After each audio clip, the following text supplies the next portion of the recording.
Welcome everybody back to the DomCast Ep.9, where if you are a fan of the Brooklyn Nets, everything is fine. Presumably, right? Because you gotta think Kyrie's gonna play basketball again for y'all at some point. Preferably tonight on Martin Luther King Day. Y'all play the Bucks. Yeah, Brooklyn Nets play the Bucks, so that would be a great first test for this Big Three. Yeah, Big Three era, it's back. Super Team era is back.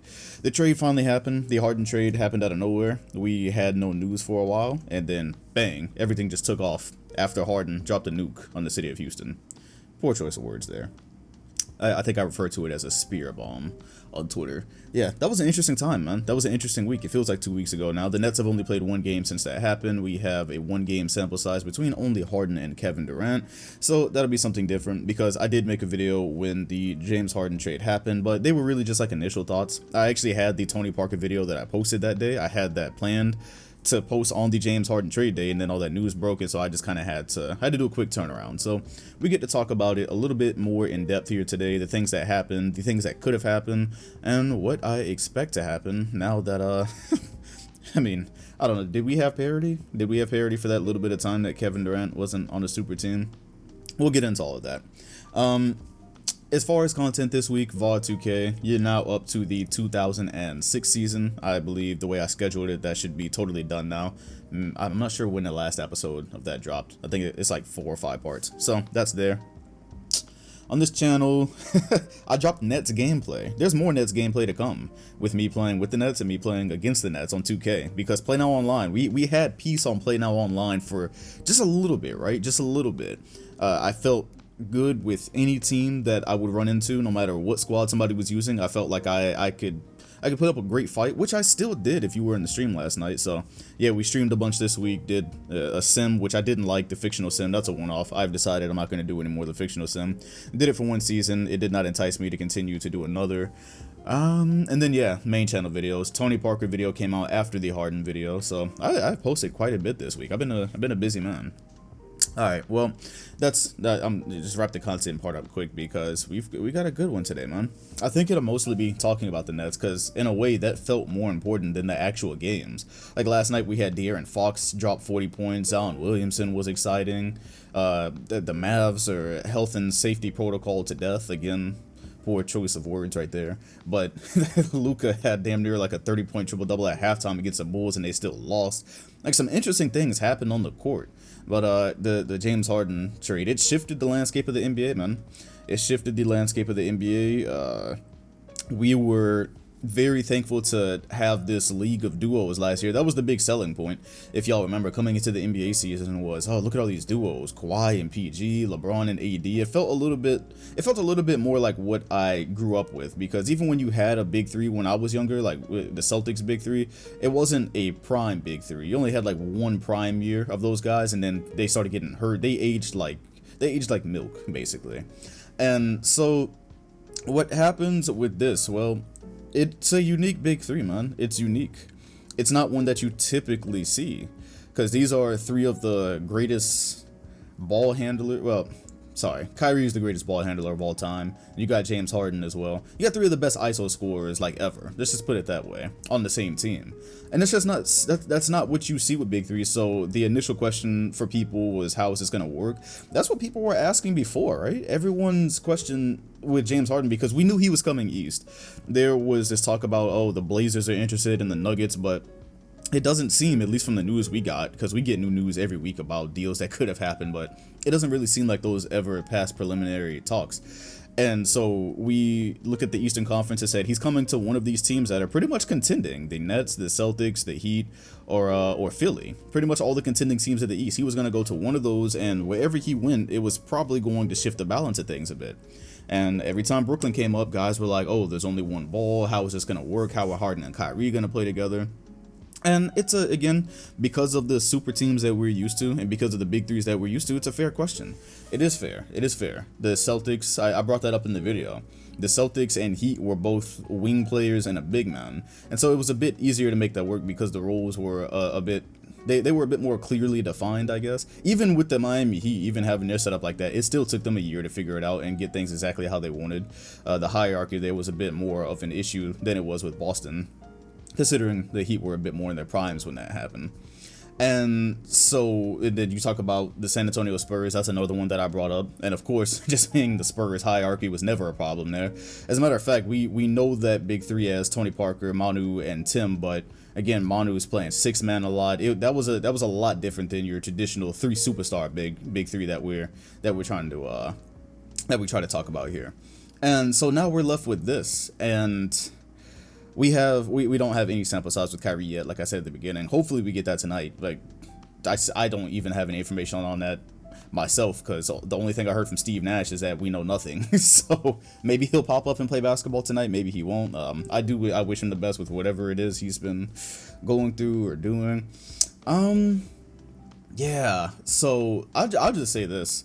I'll start with this. I'll lead with this, right? One day, barring injuries or some other unforeseen BS, the Nets are gonna win a championship eventually. I'll just go ahead and put that out there. And maybe this will be a take that ages like milk, but this is just a hill that I'll die on, because the first thing I always do is I look at like the big threes that have happened in the past, and they simply don't fail that often when you look at it. They get at least one, right? I remember George Karl saying that about the Miami Heat before they'd actually won a championship. It was the 2012 season, and he was saying, like, it was like some documentary about the Heat, or some short thing NBA TV was doing. He was like, I know eventually they're gonna win a championship. Like, it's gonna come one day. You know that it's coming. If Kyrie plays basketball for this team and they don't implode off the court and there's no injuries, this team will eventually win a title. Now, do I think it's going to happen this year? Not necessarily. I think there are some pretty clear faults on the defensive end that doesn't take an expert to see. They don't really have great one-on-one defenders. The lineups are going to be interesting when you're defending a team like the Lakers and you've got Anthony Davis and LeBron, two of the best at finishing around the rim. Yeah, that's going to be very fascinating.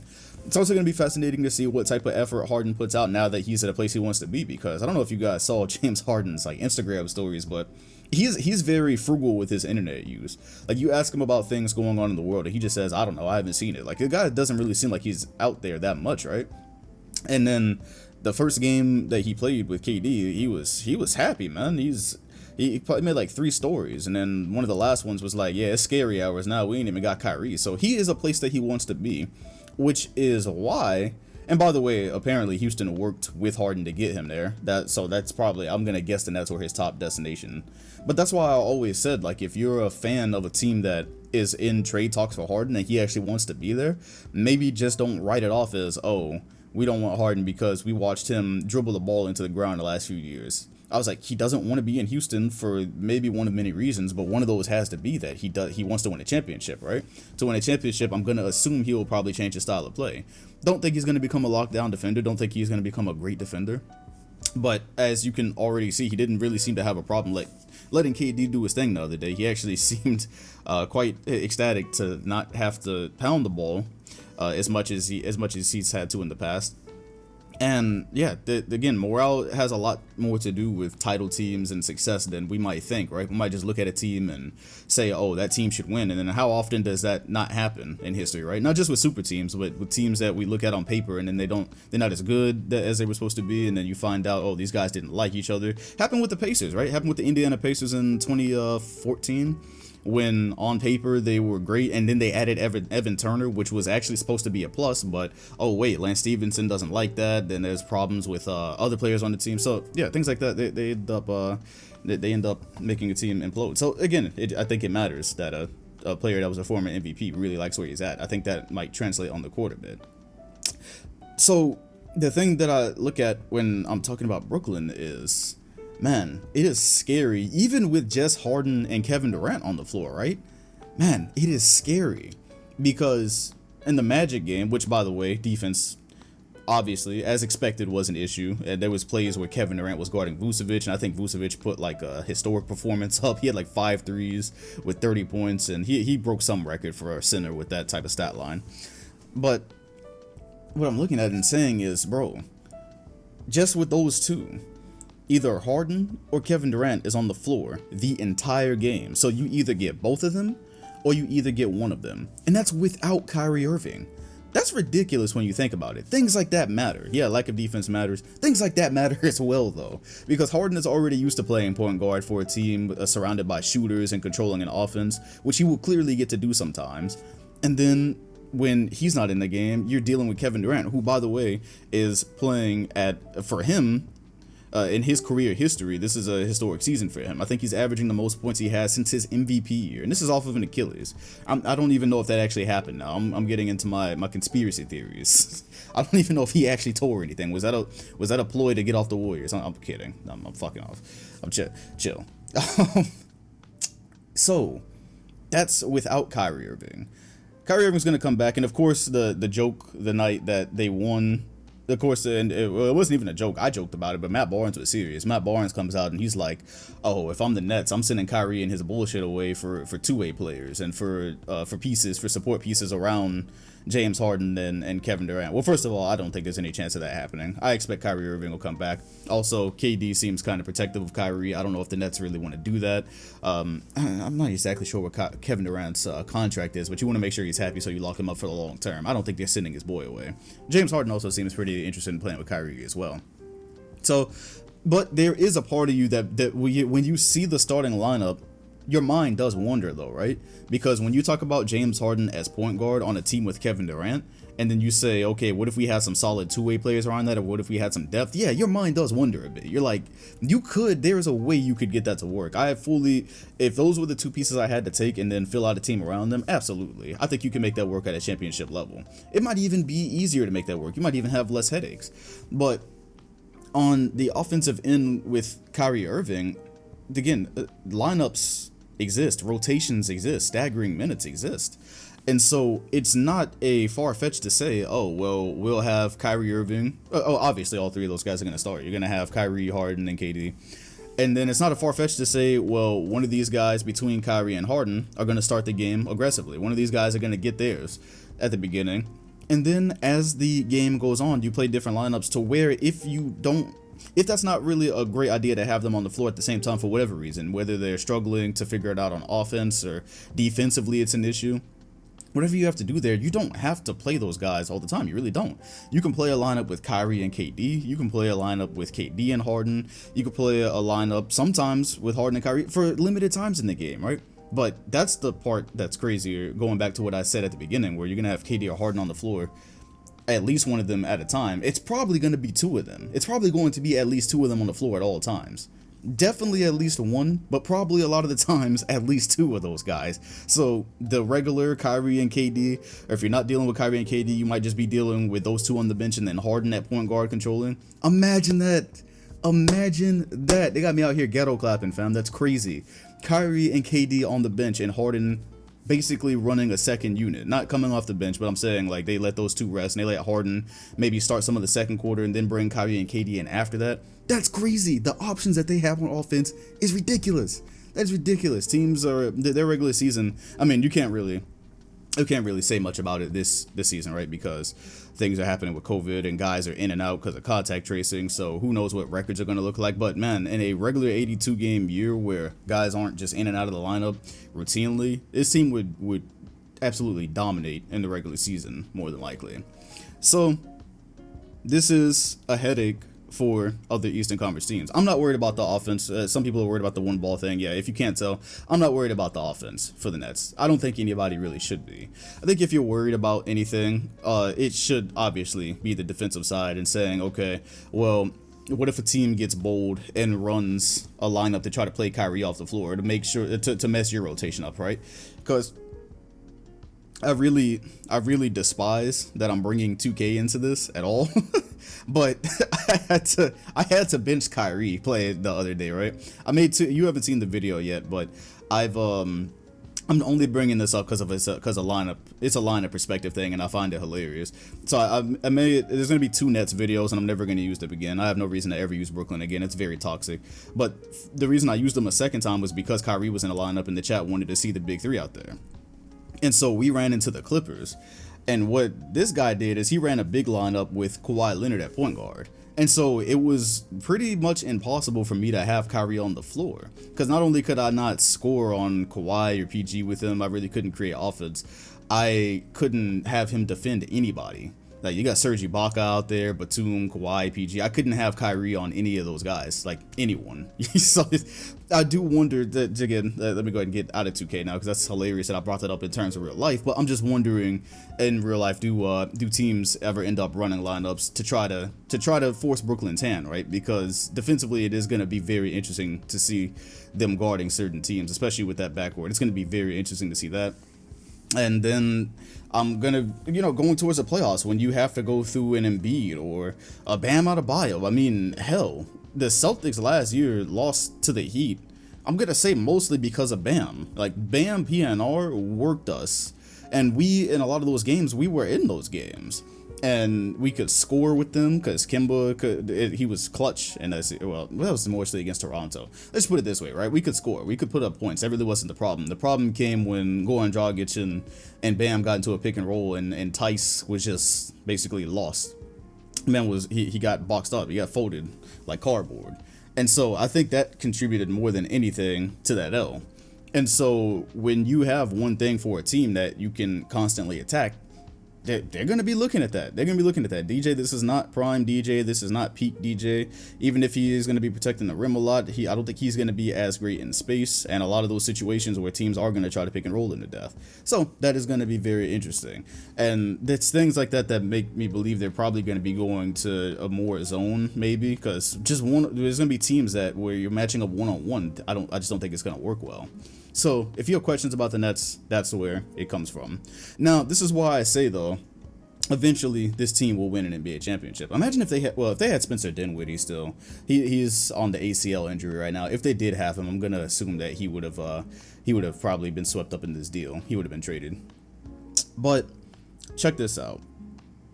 If they don't win this year, they don't win this year. I don't fully expect it. I think this might be like the first year of the Miami Heat where they probably get far, but they don't fully, and especially when guys are probably going to be in and out of the lineup just because it's kind of unavoidable right now. I can see where that might mess with things a little bit. But you get to the off season, and that's what happened with Miami every year, right? After 2011, you saw them surround that big three with more and more support pieces. So in 2011, they were surrounded by like Gauskas, Mike Bibby, Joel Anthony. They didn't have great support. It was kind of that big three, and that was mostly it. And they still made it to the finals. They still got within 2 wins of a title then, right? Dallas just had an elite defensive scheme that completely preyed upon that hierarchy issue that Miami was having. And LeBron was happy to defer to Dwayne Wade when they ran that defensive set that kind of shut him out a little bit. But they come back in 2012. All of a sudden, you've got Mike Miller. I believe they picked up Shane Battier then. You get further into 2013. Now you've got Ray Allen, Chris Anderson. You see what I'm saying? Like, it gets better and better around those three. And so, assuming that Kyrie doesn't retire in a year, and assuming that he plays basketball for this team at all, eventually this team, those three are going to have the pieces necessary around them. So if they don't win this year, you're going to go into this offseason, they're going to come back next year with, because the GM will clearly see the deficiencies for whatever reason. If they don't win this year, the GM will see those deficiencies and be able to patch those holes. And there will be people willing to go to Brooklyn because there's guys out there that are like, hell, I'll play for a couple $1 million if it gives me a chance to win a championship. That's what happened with Miami.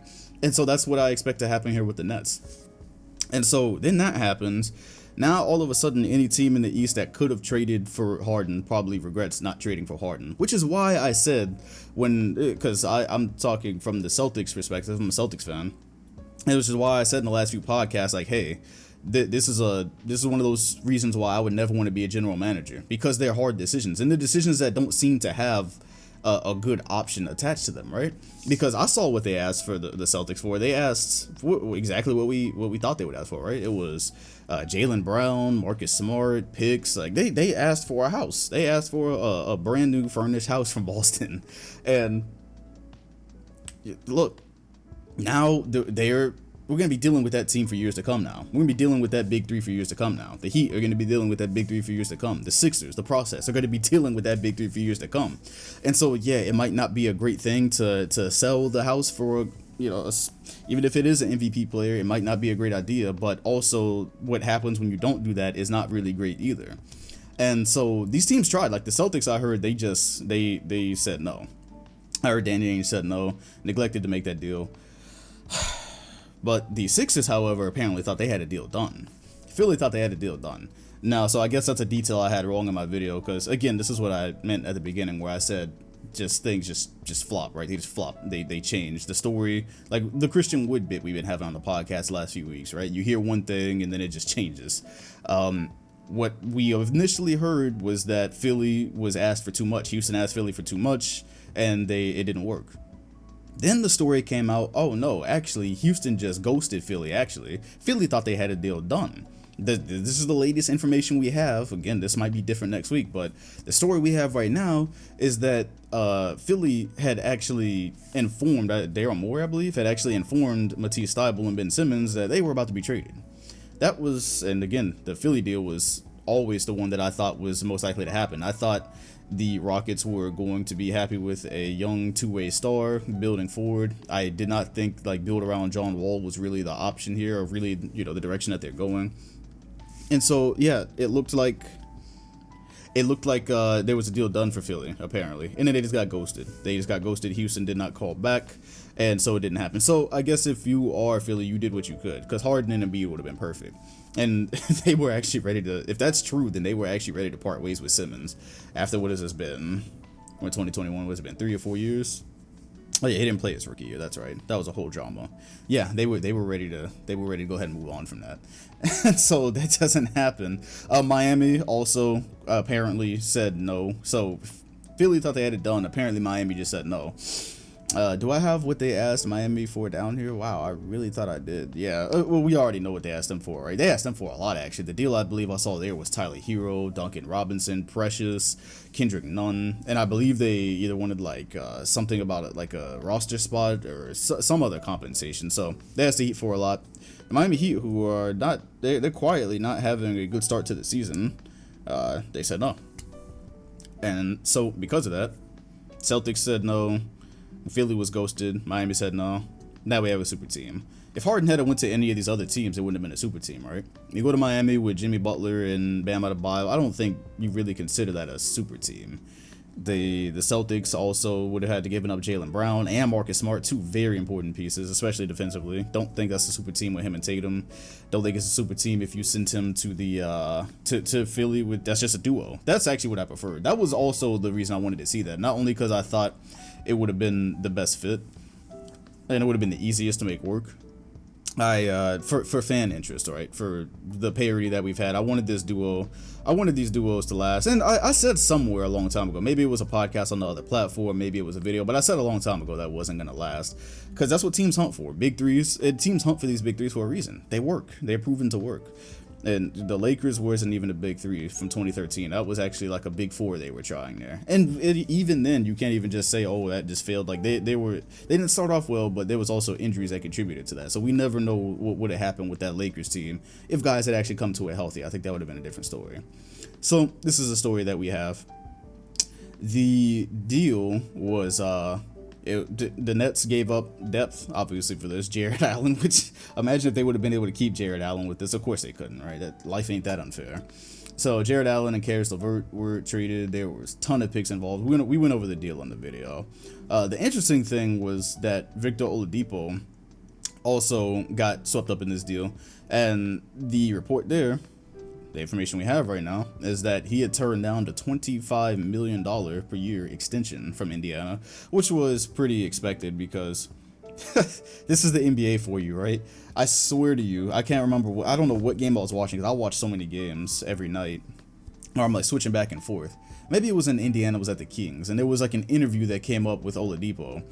And Victor was just saying, like, yeah, this is a championship program in Indiana, and we're trying to reach this high level, and we really think we can do this, and da-da-da. Earlier this summer, all we had heard that he didn't want to be there. He wanted to be in Miami. And it didn't seem like he wanted to be there. Then we heard from him, like, oh, yeah, I want to be here. Apparently, he's turned down an extension here. So, the NBA, especially when it comes to media, is just like a ton of politicking. Things change. Like, it's just you have to put your finger in the air and see which way the wind is blowing each day, because that story changed like 3 or 4 times. We knew he didn't want to be there. Apparently he doesn't even want to be in Houston. He wants to find his way to Miami eventually. So Houston is gonna compete for a playoff spot this year. I think in the Western Conference, there's a play-in thing that makes it a lot more complicated than just qualifying for an A seed. But with the roster that they have, they should be able to at least compete for it. You've got Christian Wood, who is, if you don't know his game, then you're a casual. He said so himself, because Shaq didn't know. Shaq apparently was not familiar with this game, which is very interesting. Very, very interesting and telling. And Christian Wood called him a casual on live TV. I don't think Shaq liked that. But he didn't go off on him, though. He didn't bring up the ring count. He didn't start bringing up money and all that. Yeah, no, the Rockets will compete this year, and then Oladipo, his contract will come off the books. His contract will come off the books, and Houston's got a ton of picks. So, like I said, build around Caris LeVert or build around John Wall and Oladipo. None of that was ever Houston's plan, in my opinion. I believe they're trying to find the next big thing, and the next big thing is it wasn't in that pile of players. And the interesting thing is what's happened with Caris LeVert is because of this trade.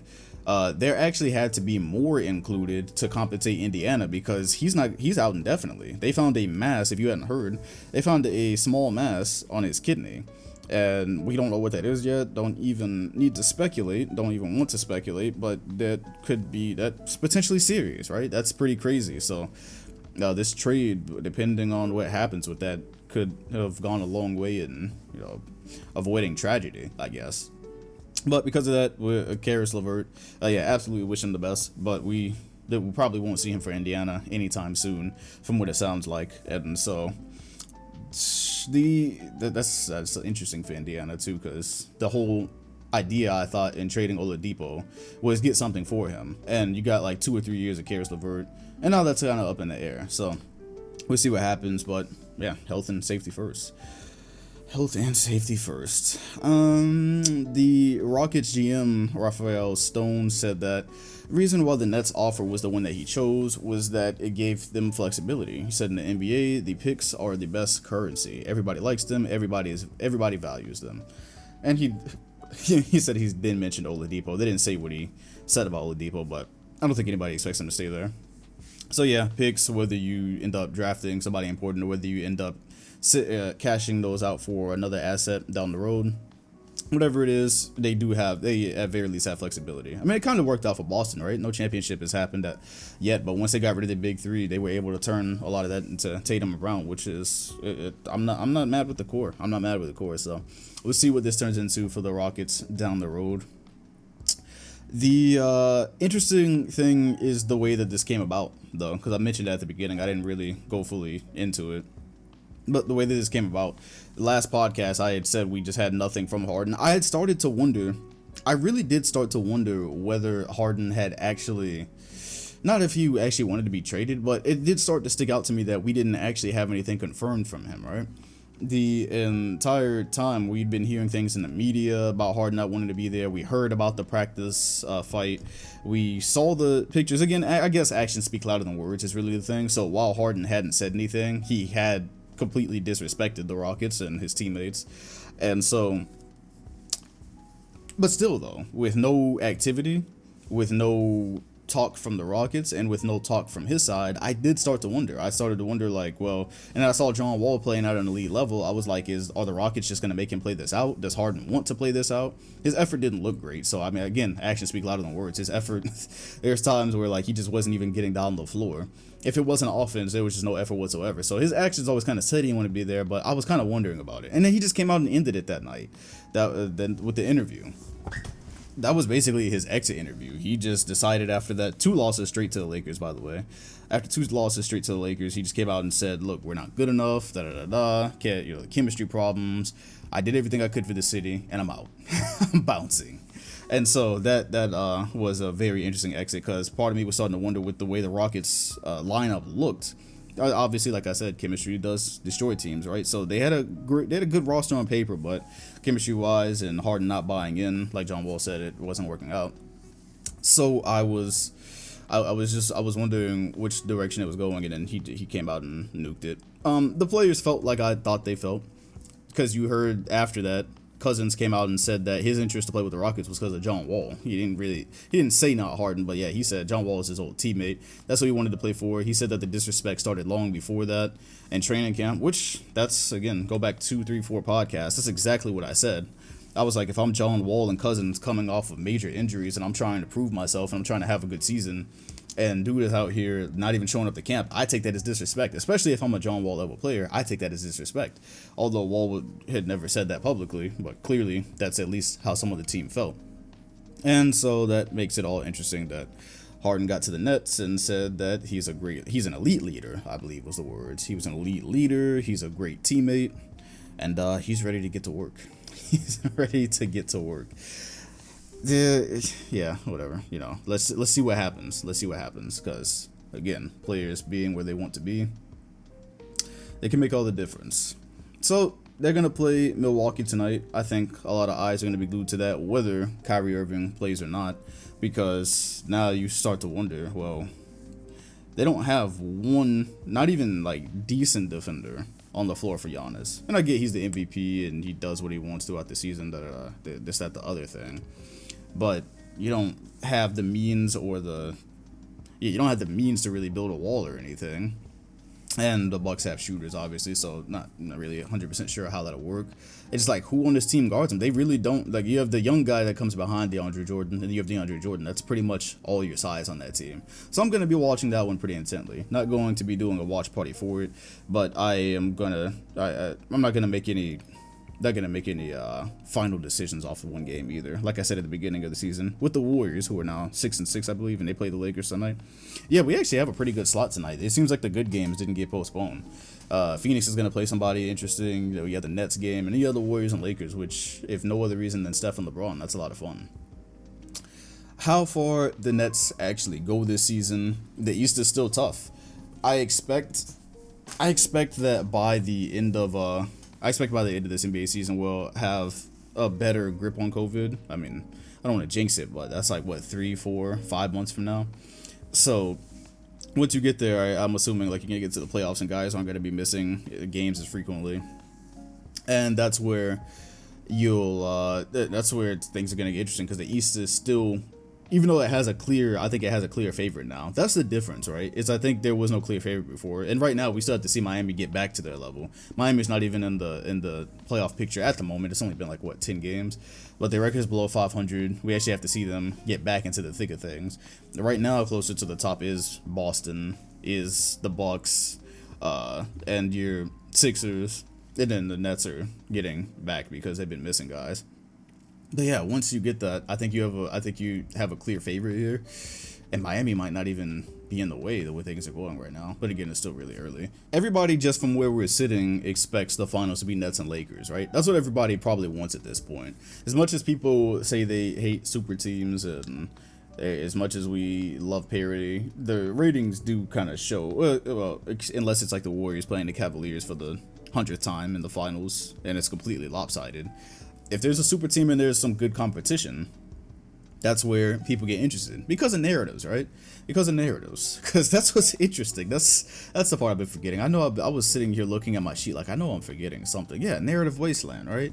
Narrative wasteland. So that's where I'm wondering which one is it.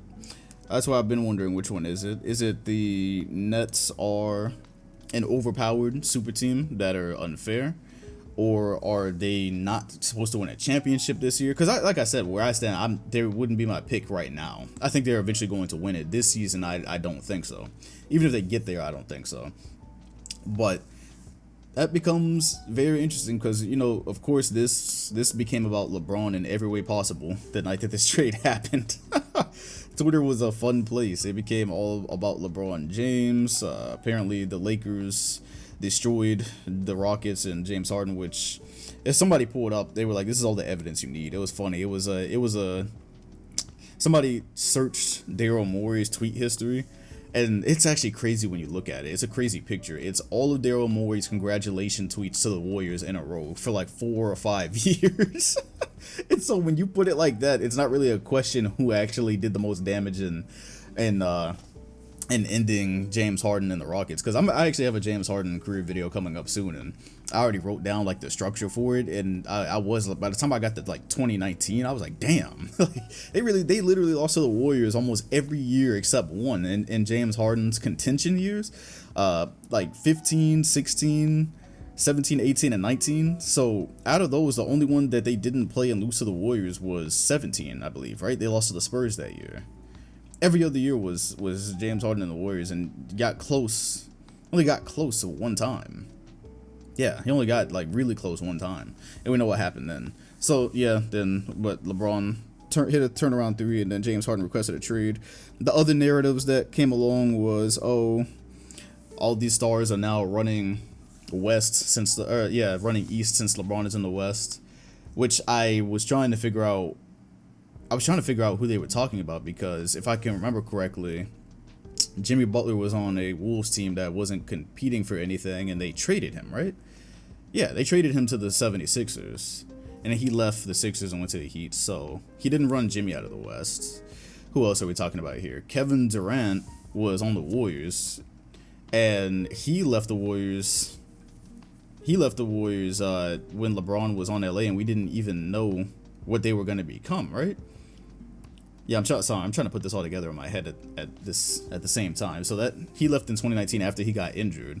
He could have stayed with the Warriors and continued dominating, because now we see he comes back from his Achilles just fine. Who knows what would have happened with Klay Thompson? But if you just put yourself in his shoes from 2019, he could have said, okay, me, Klay, we're going to come back and recover, and we're still going to be what we were. So I don't think, running to the Nets from the Warriors to get away from LeBron James, that doesn't make any sense. I don't think Kevin Durant ran away from LeBron in the West, because if he just wanted total dominance and supremacy, he could have stayed with the Warriors. So that doesn't make a lot of sense. So that's KD, check. That's Jimmy Butler, check. Who else in the Western Conference are we talking about here? Talking about Russell Westbrook? Russell Westbrook is not even like superstar Russell Westbrook anymore, and he, during the playoffs, said he just feels like he's running around in Houston. That whole Harden and Westbrook marriage was suspect from the start, and so then I don't think he asked for a trade to the Wizards, but that's where he got traded. He just didn't want to be on Houston anymore. Anyways, yeah, so this narrative wasteland is an interesting place. I don't know. I feel like you can respect and honor LeBron's greatness without coming up with desperate reaches like every time something happens. Like, as far as I'm just sitting here going off the top of my head, I can't think of anybody that actually ran away from him. Even again, when you're talking about the James Harden thing, that's been boiling for years. They've been losing to the Warriors for years. I don't think LeBron and AD was I guess that was the final straw, I guess you could say. I guess it was the final straw, as he just figured out he wasn't good enough, but they've been losing before that. It wasn't like they were winning and then LeBron came west and then he's like, all right, I gotta get out of here. I don't know. That was one of the narratives that we saw. And then the narratives that'll arise later on are going to be interesting, because, of course, I think Kendrick Perkins has already come out with the tweet that if LeBron beats this Big Three in the finals, then he's like the undisputed GOAT, which I've already said long before. Like, I pretty much understand, like, these days, whether you think MJ is the GOAT or LeBron is the GOAT, like, I pretty much understand either perspective at this point. I think GOAT conversations, I grew out of those. Those are tiring. Those are tiresome. I like to make the case for GOAT things where, like, you just present every player's case, but as far as, like, just arguing it until you're blue in the face, I've grown out of that era. I did find it interesting, though. I didn't mention this at all, but I did find it interesting that LeBron retweeted RDC. That I found interesting. If you didn't see, first of all, shout out to RDC. Just W's all around, right? I've never seen them miss. RDC is incredible. But they made a video which was hilarious about LeBron finding out that the Nets got James Harden. And as soon as he yelled that I'm 36, I knew for a fact, I was like, yeah, it's gonna be a hit video. I didn't know it was gonna get retweeted by LeBron though. Now LeBron retweeted it with all the laughing emojis and typed in all caps, I'm 36. Yeah, it's like, on one hand, yeah, can LeBron just find stuff funny? Yeah, of course he can. But when I don't know, I also feel like when you laugh at something like that, like one of those good belly laughs, I don't know, I feel like that's kind of probably how he feels too. I feel like he laughed at it because he understands it. Now, it's funny as shit, especially the Kyrie part too, because the part where Kyrie Irving is what's his face, Mark Phillips, his reenactment of Kyrie with the ring is hilarious. But we already know that LeBron kind of feels a way about Kyrie because he's pretty much said as much with what Kyrie said about him in the interview earlier in the summer. So we know LeBron feels a way about that, and the Kyrie bit was in the video. LeBron was like, "You scared?" Or Mark Phillips, yeah, Mark was playing LeBron and Kyrie. Yeah, he played them both, and he was like, "Yeah, he's like, are you scared of me or something?" Like with having all these players that he's teamed up with. And so I don't know. I just found LeBron's retweet of that one funny. It almost felt like something of a cosign. It really did kind of feel like a cosign because you laugh at things that you relate to sometimes, right? Like that's a big part of things that are hilarious. It just feel I didn't think a player would ever acknowledge a narrative like that because the video is hilarious, but it's also got some narrative to it because the whole thing is based around LeBron being old and always having to go against Avengers basically. Last few years going against the Warriors. Than every other team he's had to play. Speaking of which, so that's something else that I hadn't seen talked about as much because it seemed like people were just kind of happy for Kevin Durant, right? It seemed like people were happy for KD coming into this season. He played, he's been with the Warriors for the last few years. I even said myself, like, this is one of the few times I could come into a season and say I'm really genuinely excited to see KD because he's always been fun, but it wasn't fun seeing him as part of a God squad. And so the whole reason, one of the reasons it felt like he left the Warriors to go to the Nets, there was many reasons involved there. I've read I've read the book about that, but one of the reasons felt like in this last arc of his career, he would go win a championship that people couldn't say anything about. Because he's always going to be a champion, sure, but people are always going to say that those Warriors titles were like any superstar could have done that, right? Any superstar player throughout history could have went and joined a team that was already champions or a team that was already basically made and then won multiple championships. That's something any superstar could have done, more than likely, health permitting. And so it seemed like he went to Brooklyn to kind of get one that people just, you have to shut your damn mouth. If I win with Kyrie Irving and a good supporting cast, well, that's just me in a duo. I'm in a duo. And so I win that championship, you gotta be quiet. You can't say nothing about that. Yeah, it's Kyrie, but this is also, and then the way he's playing right now, it's very likely if it was just him and Kyrie, it's very likely he would probably end up with a Finals MVP, right? So I do wonder now with him and James Harden, that's again something that popped up that night because now it's those three, and again this is one of the craziest offensive big threes ever. I do wonder if they go win now, how is it looked at? Because I did see people also saying like, oh, he went to the Nets and built another super team. Well, he didn't do this. I was wondering like if that was kind of lost in translation that. Yeah, maybe Durant wanted to play with James Harden, but the whole James Harden trade saga, that kind of came up on its own, and the Nets had the assets to make that happen, and so they wisely did. I think they wisely did. Some people disagree. I saw some people say, because my video was titled, it was the right move. Some people said it wasn't the right move. Okay, you're allowed to disagree. Sure, we can have our opinions. I think it was the right move. I would have done it. And, but yeah, that's a trade that the Nets made. And so KD didn't necessarily build that, you know what I mean? But it's going to be interesting because I do think it's going to be a championship that comes out of that. And then people are going to say, oh, well, he won 2 rings on the Warriors. Then he won a ring with this big three, this incredible big three. I just wonder how people are going to look at it. Kevin Durant himself thinks that he doesn't have to prove shit. As a matter of fact, he got into another social media argument. This one with Cuffs the Legend. If you guys aren't familiar with him, I believe that's just somebody that's associates with LeBron. I'm not exactly sure what his connection to LeBron is, but I believe they're even friends. And yeah, Cuffs on Instagram said something about like Steph and Kyrie. Not bad. Steph and KD. Their championships came up. Long story short, KD answers that, oh, we don't need to like prove to you that, or you think we're actually trying to prove to regular people that we're good at basketball, which wasn't the argument, but that was Kevin Durant's assessment of it. Cuffs tried to like lower the temperature a little bit and be a legend on your comment on your thread. You know, people are gonna come in and clout chase. He lowered the temperature a little bit by saying that, yeah, no, people just want to see if you can, like, you and Steph can win as like the guys, I guess. You know, like, basically they're saying, like, on a team that's not stacked. That was what his point was. And KD goes, oh, yeah, Cuff said the average fan. He's like, oh, yeah, no, I get it, but the average fan wants to see that you guys can win without a stacked team. And KD goes, you're an average fan.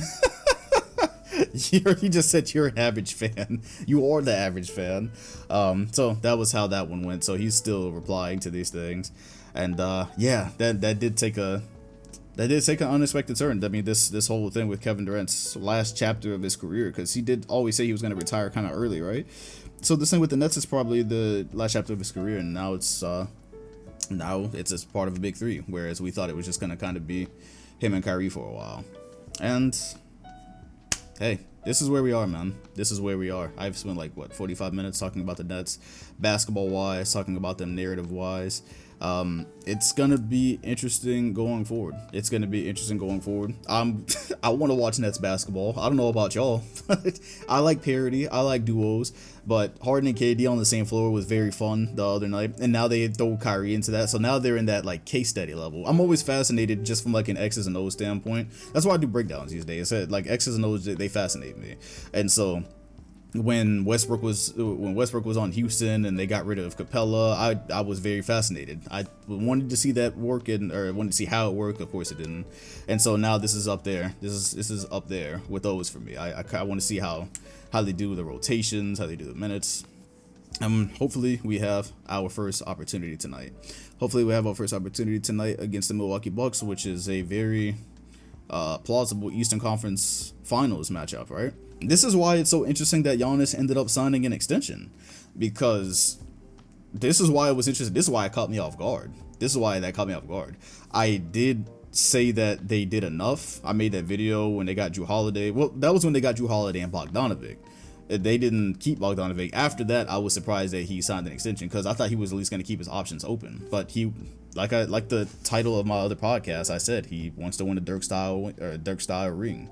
Apparently, that's the motive here, because if he does win one, it'll kind of be like that now, right? He's got a good team. Don't get me wrong, he's got a good team, and I'm not saying like Chris Middleton and Jrue were bums at all, but they're also not the Anthony Davises of the world. They're not the James Hardens of the world. They're not the Kyrie Irvings of the world. And so, imagine this would be a great year. Before the Nets really figure shit out, this would be a great year for Giannis to beat the Nets and then maybe win a championship. And then get it while it's hot, right? Get it while you can.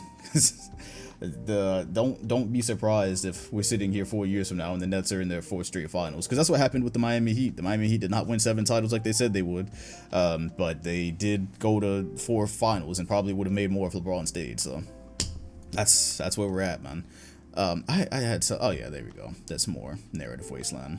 Yeah, I don't think I'll be doing a watch party for tonight, but be sure to tune into that, because we all want to see how that's gonna work. LeBron was a part of this conversation, and Gilbert Arenas said that LeBron James is the GOAT, but his reasoning was obviously kind of interesting.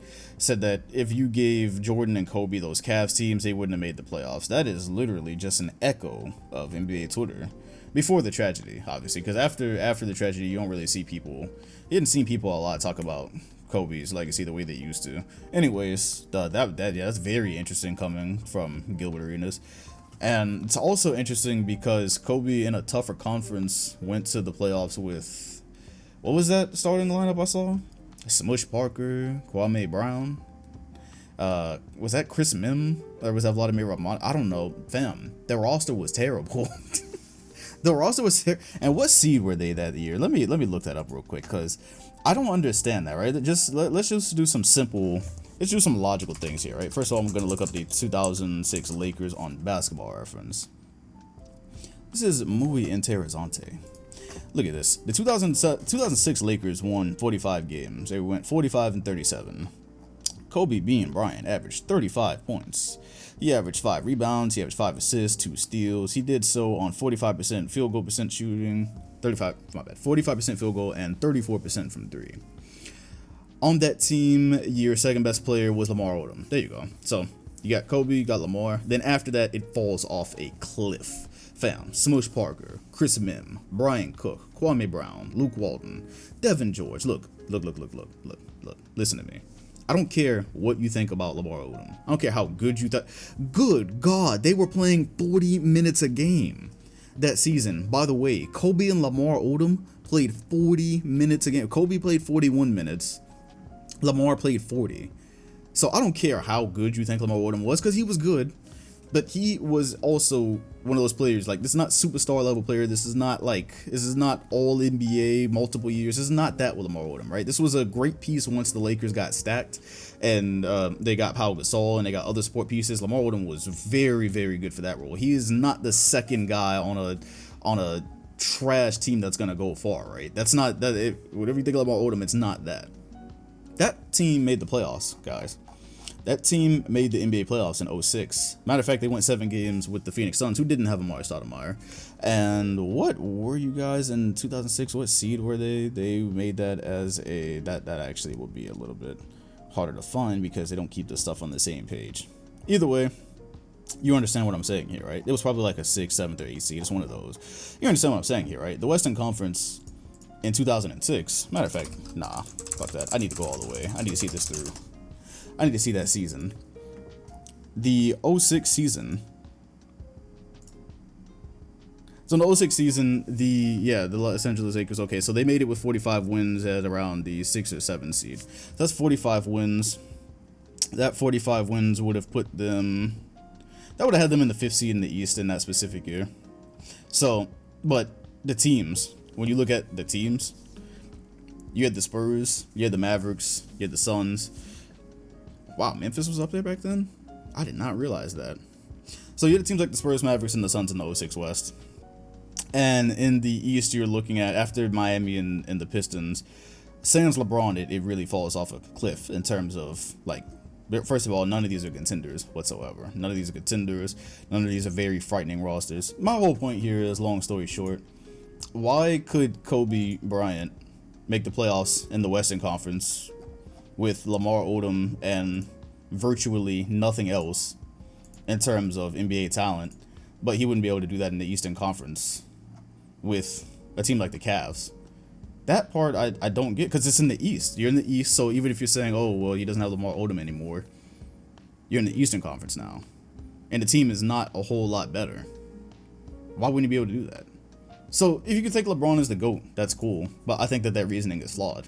I feel the same way for a guy like MJ. If Kobe would be able to do that, I think very similar styles, I think MJ would be able to do the same thing. Now, if you want to say that those teams aren't going to the finals, okay, that's probably a bit more of a valid argument. But not make the playoffs? That's just being extra.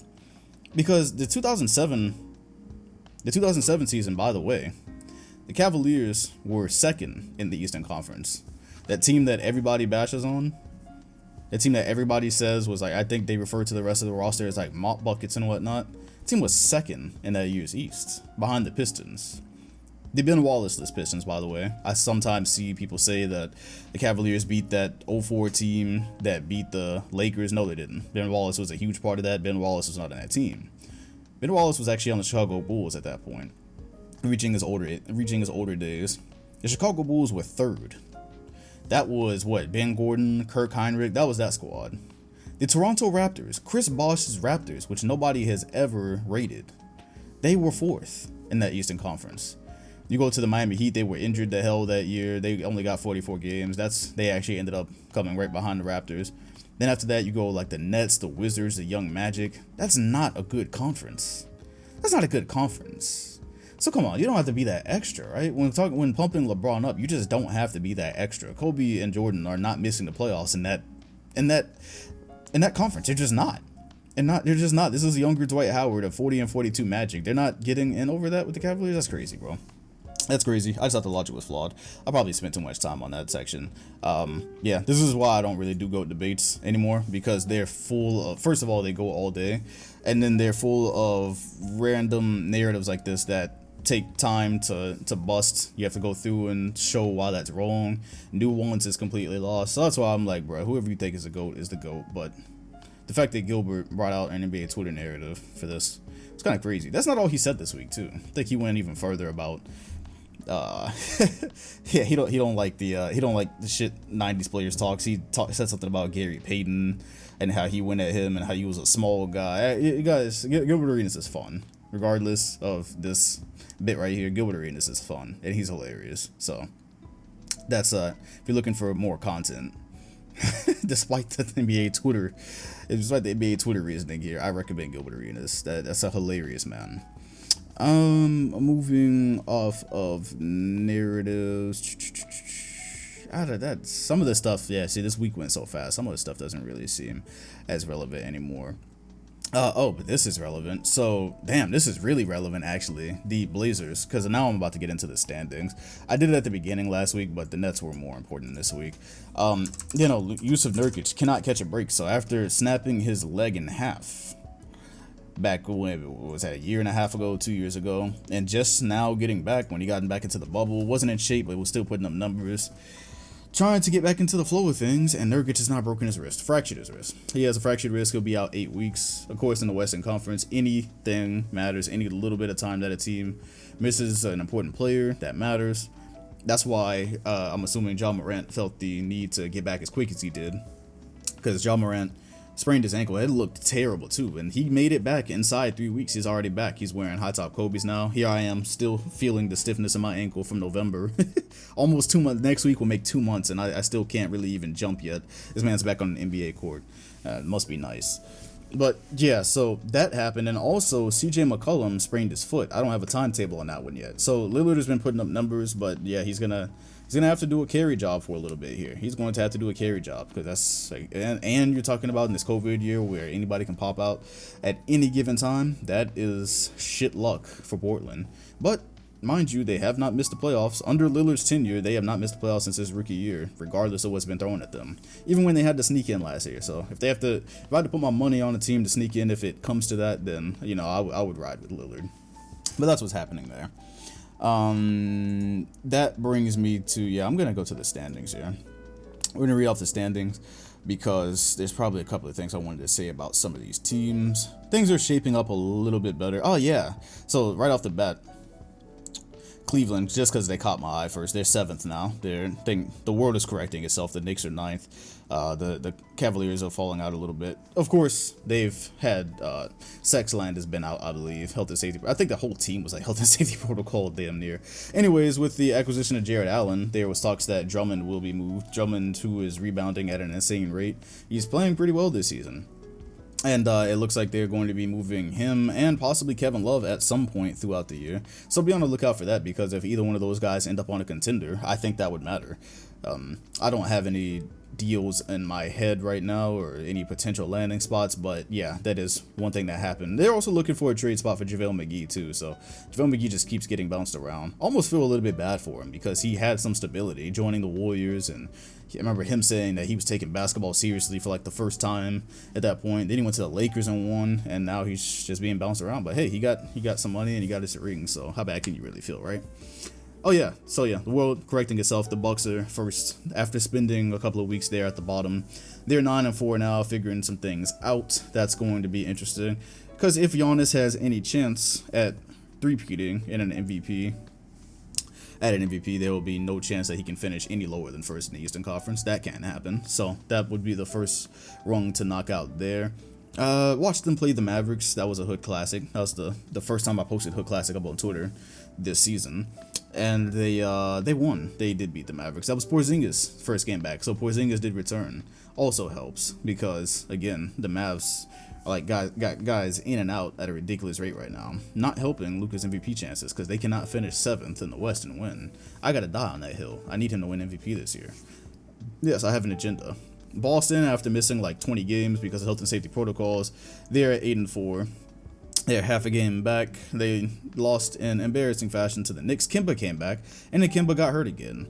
So, but apparently it was a hip this time. Let me just make sure, as a matter of fact, because there was so much going on yesterday. I actually paid attention to football for the first time yesterday. And so yeah, Kemba returns after the knee injury, and he played, and they didn't even report it. So maybe it wasn't that serious. I don't know. Heard it was like a hip or something like that. Anyways, it got blown out. It was a dark day. January 17th, if you didn't know, fun fact I saw on Twitter. I wish I had the source, but I don't. January 17th, the Celtics have not won a game on January 17th in 10 years. That was against the Orlando Magic.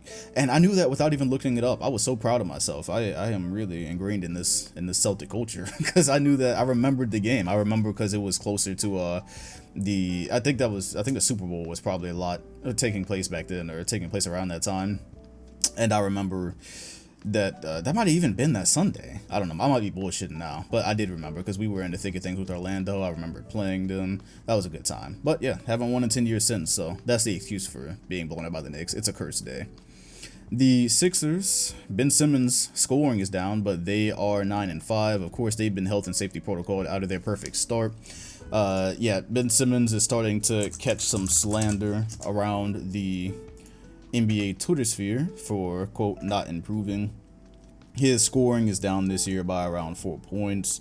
He has attempted some threes. He's not really attempting much, whereas every other year he attempts, says 0.1 3-point attempts. Now it's 0.4 3-point attempts. I think he's airballed a couple. One of them he bricked badly. Another one was airballed, but he's attempting them sometimes. I don't know, not a whole lot.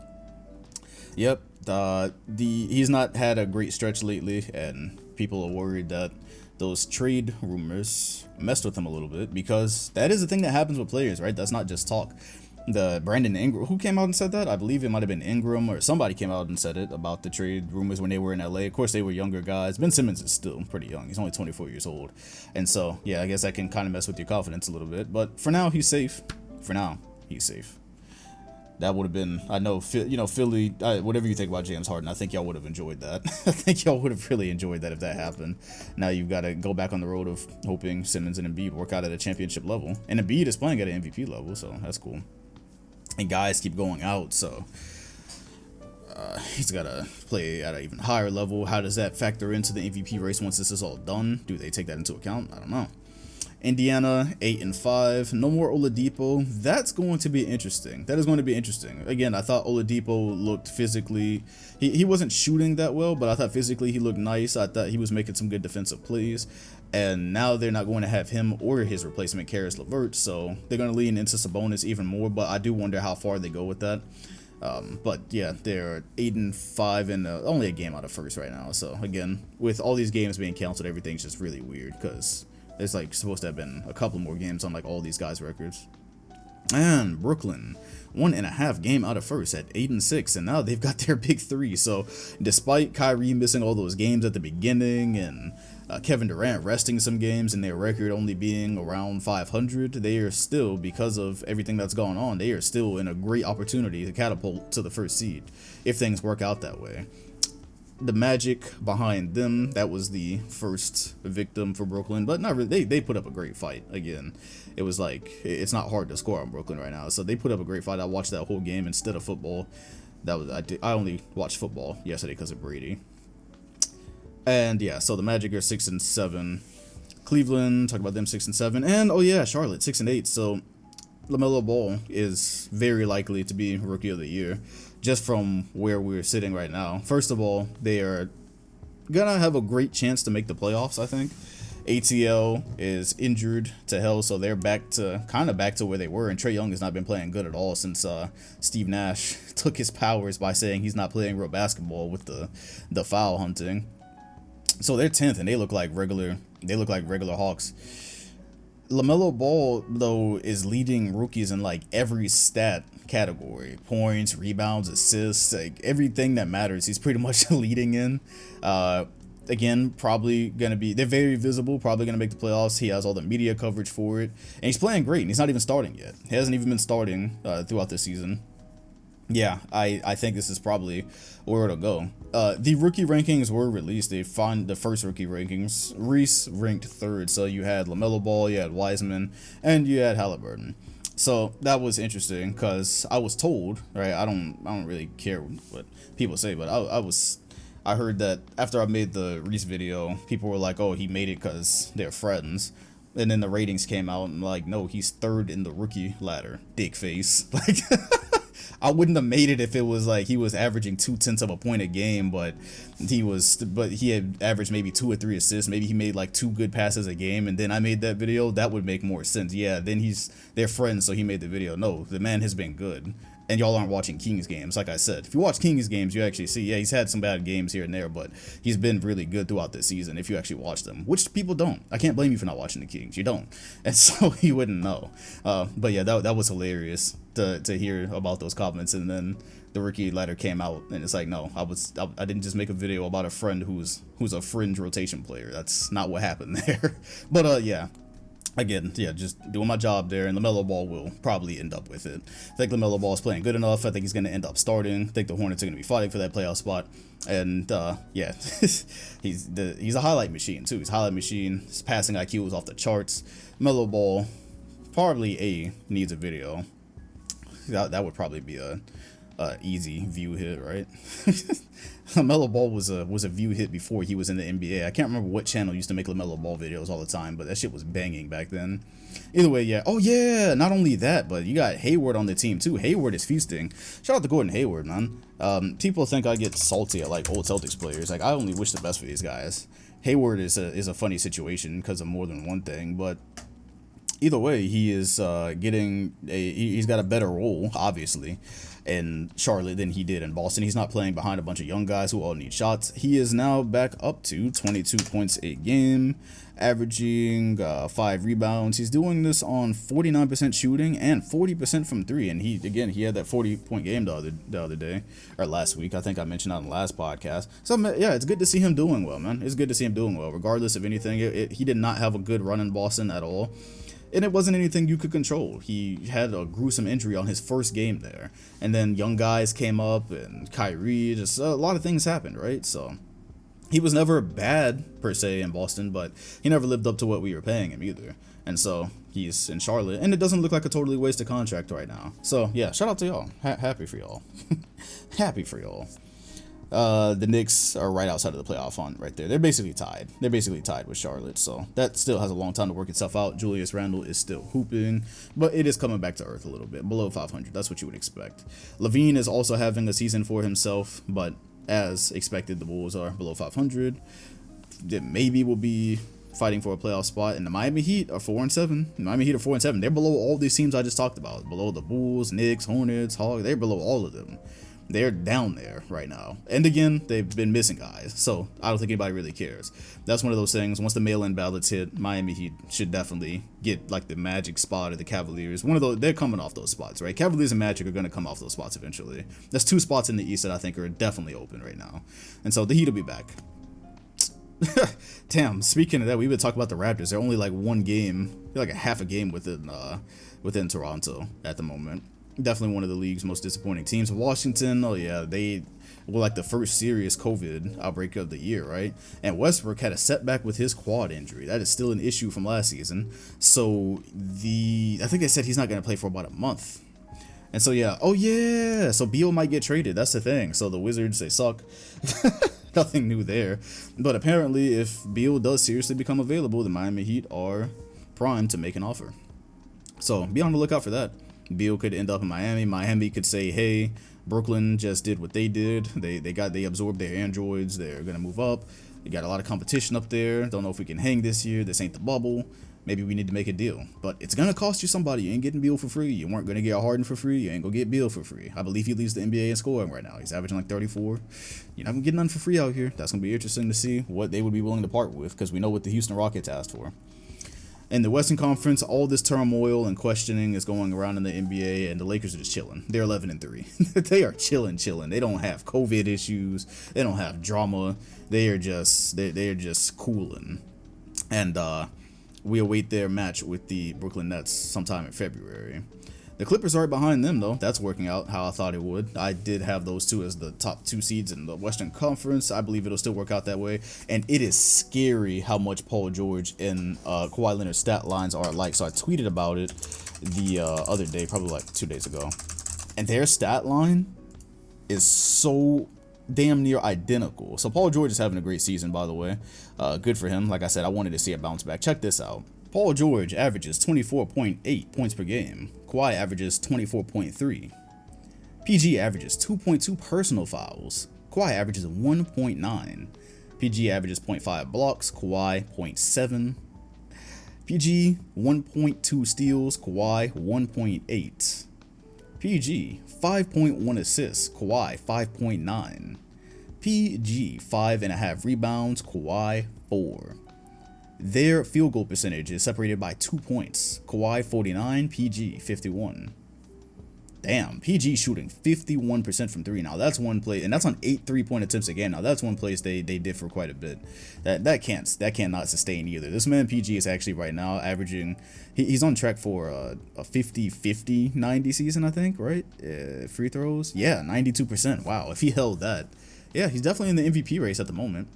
PG averages 34.5 minutes per game. Kawhi averages 34.1. That's crazy. Kawhi's like a robot mirroring PG right now. I saw that on the Twitter sphere somewhere, and I was just like, yo, it's actually no, this is Basketball Reference. Yeah, I was just looking through Basketball Reference, and I was like, yo, that is stupid how close those are.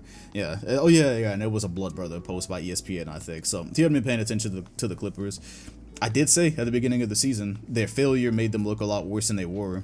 I think it made a lot of narratives came up. I was like, whoa. I tried to caution against that at the beginning of the season. I'm like, they were still one game away from playing the Lakers as they were supposed to be. They were right there, and then they got Ibaka this year. I didn't think they were gonna just like fall off the face of the earth. I still expected them to be right there near the top. I just didn't think it's gonna be as interesting as it was last year. So that's where we are right now so far, like 14 games through the season. Utah is doing well, and Mike Conley and Donovan Mitchell are also working out this season better than last. They are 9-4. They've actually surpassed Phoenix, but Phoenix has also not been able to play a couple of games because of the protocol, so they're 7-4.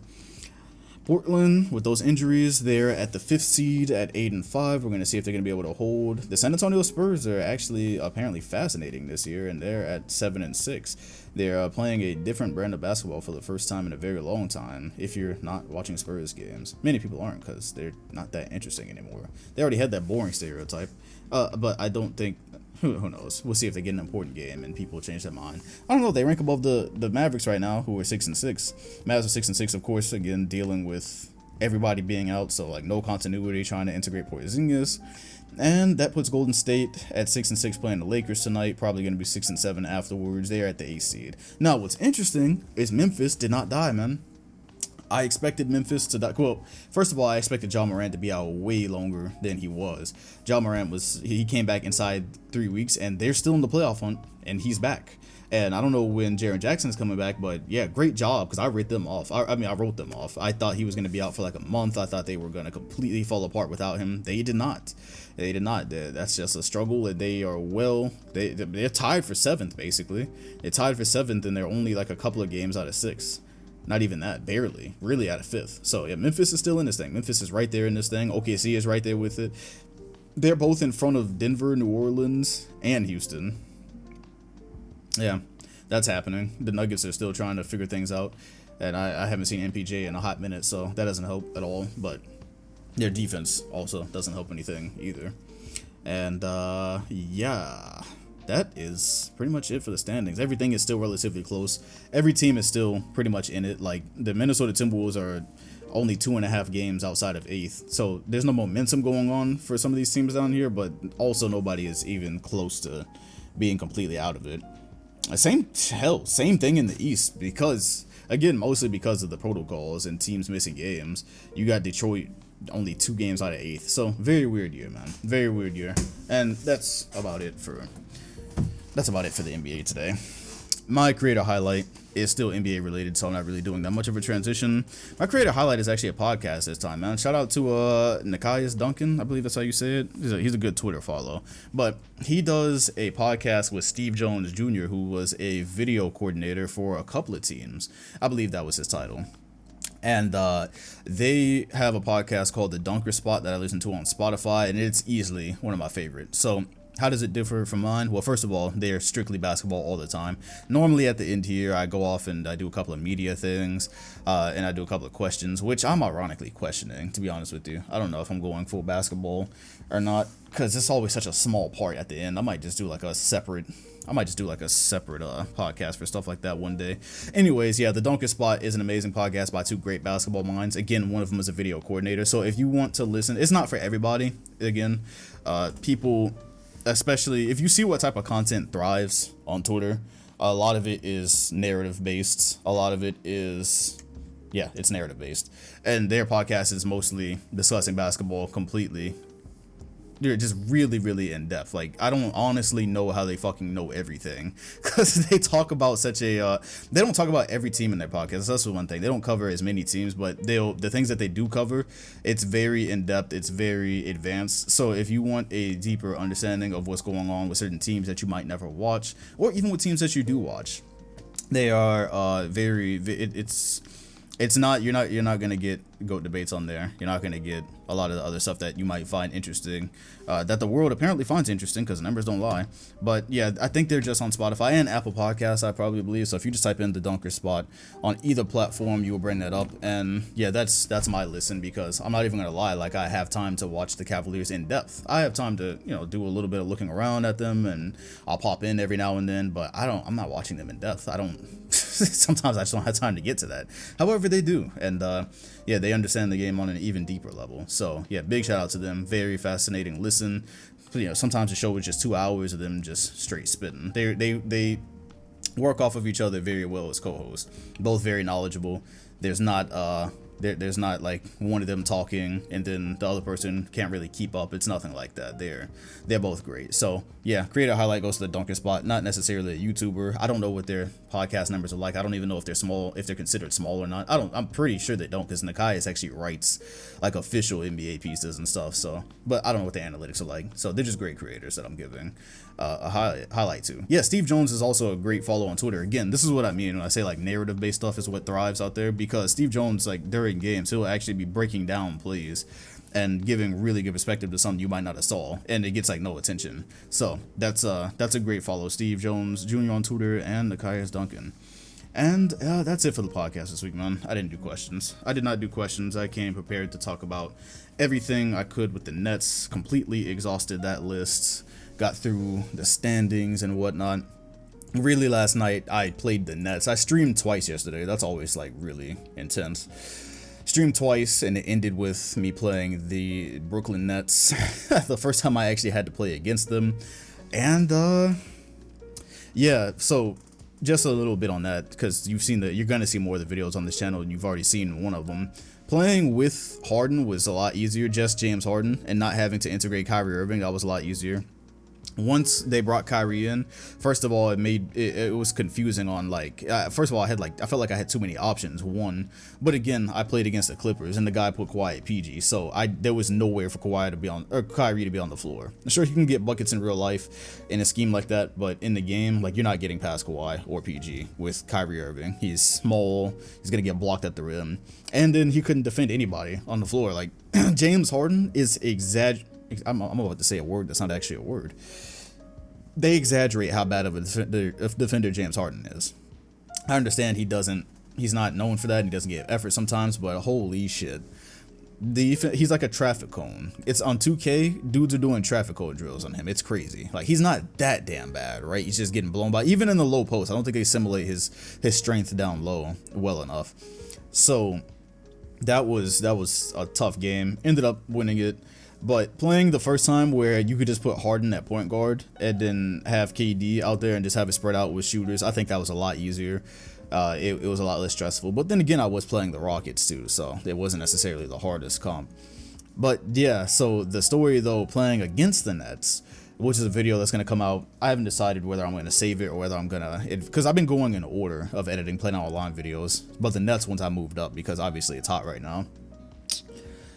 Playing against the Brooklyn Nets, first of all, this man paused cheesed. This is the first Nets, this is the first guy we played, and he fucking paused cheesed. Now, I used Brooklyn for content. I've swore off of them now. I played one where it was just Harden and KD.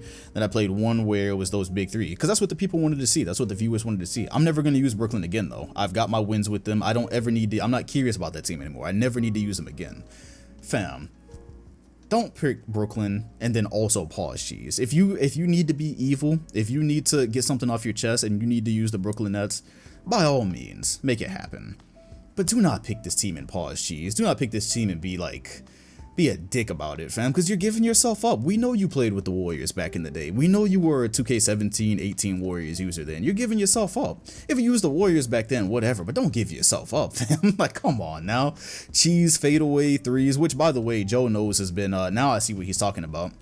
he's been on Twitter making an uproar about the fadeaway threes, and I get that KD, I get the type of shooter he is, but KD also takes efficient shots in real life. He'll go to a fadeaway if he has to, but on 3-pointers, a lot of that is like set shooting. He's not like taking the craziest shots you've ever seen. Anyways, yeah, you can abuse that with KD online. That just makes the Nets even more toxic. If you're fading away from the 3-point line, all you have to do is like escape dribble into a fade, and it'll go in basically. KD is like back to 2K12 level toxic. 2K12 levels of toxic right now. But I haven't said the worst part. I had to play this Nets team with the We Believe Warriors. Now, if you don't know about the We Believe Warriors, they're missing multiple players. I believe they have 7 real players, I think. Off their bench, I think you get Monte Ellis, Matt Barnes, and a 2K generic creation of Kalina Azubuike, who was a shooter for that team.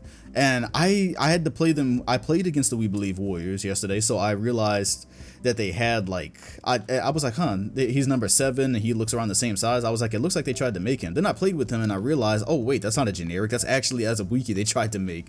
But yeah, if you let the computer do it, you'll have like 3 generics come in. So that's what I was up against.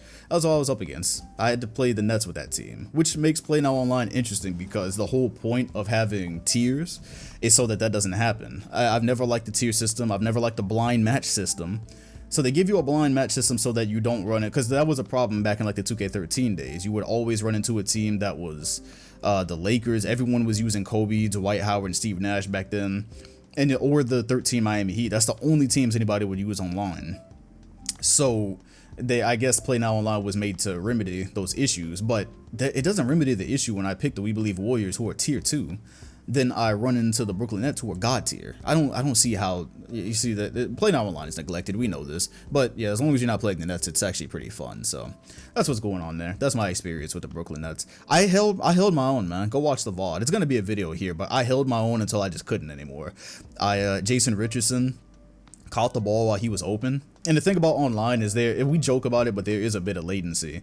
So if you're rebounding and you press triangle to rebound a couple of times, by the time he grabs the rebound and hits the ground, or you're fighting for the rebound, so you're fighting other people for the rebound. But if you press the button accidentally just one time too much, by the time he grabs the rebound, he hits the floor, he throws it back out to somebody. So now you can't go back up with it. You didn't mean to pass it, but he passed it, right? So that happens a lot of the times because of the latency. You hit certain buttons, things like that happen. And I was only down by like 7 points or so, or something like that. I was within, it was 4th quarter and I was in the game. Jason Richardson gets the ball, and because of this fucking latency with these buttons, he fake passes it and then he shoots it. I was just trying to shoot the ball. But I think because I was trying to get the ball, like I was trying to pass it and the animation was going too slow, I was also pressing X.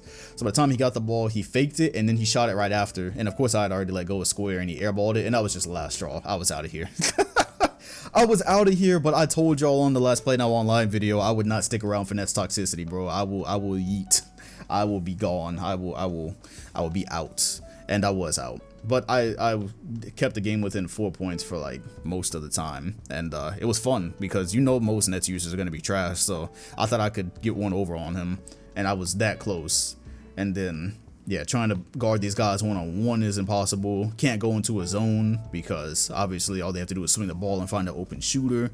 Yeah, the Nets, your grandfather, who's never touched a PlayStation in his life, couldn't win with the Nets right now. That's the story. I take no pride in the content that I made with them, but you got to do what you got to do on the tube, right? Well, I'm out of here. The podcast is not only on the tube, by the way. It is on Spotify and iTunes, which I didn't say at the beginning. Of course I didn't.